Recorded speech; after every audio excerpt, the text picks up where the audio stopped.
Okay, so are you arguing for throwing out the Constitution? Should the Constitution be thrown out? What do we do? Is it a living document? Or is it a sacred document? It's certainly not sacred. All right, let's start there. The Constitution is kind of trash.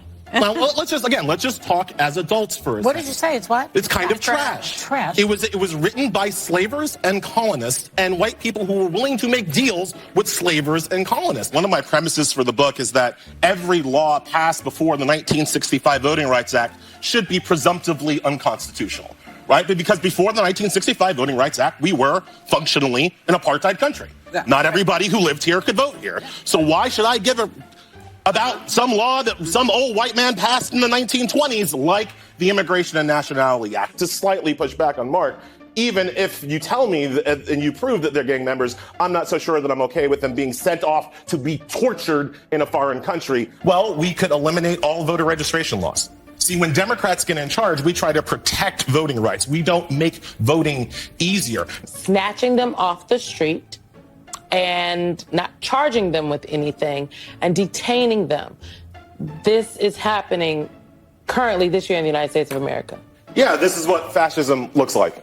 I don't know what y'all expected it to look like. I don't know if you thought that one day would be a headline in the New York Times, fascism here today. This is what it looks like. People are being abducted and, yes, disappeared from our streets under executive fascism authority. One of the things that you know in our community, Al, is that when you talk to non-voters, I'm not talking about black Republicans. You can get Byron Donalds up here and he'll tell you whatever you want to hear. I have a whole chapter about felony murder. I have a whole chapter about stand your ground. These are two of the most racist laws that we have on our books that lead to the over-incarceration of people in our community. People who are following the tragedy and the abduction of Mahmoud Khalil have recently become aware that the 1921 Immigration and Nationality Act allows Marco Rubio to pull people's green cards by fiat, just because he says so. The reason why it doesn't end his career is because his supporters are just as despicable.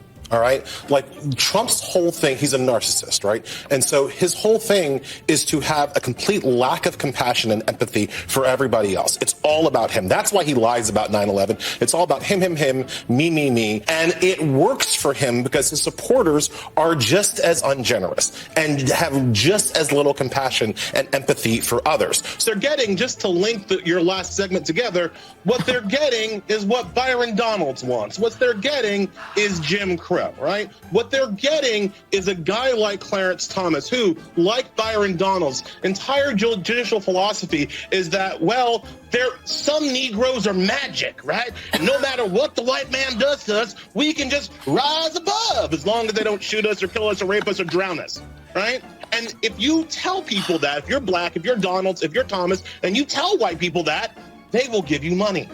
And that is what's happened to Clarence Thomas for 20 years.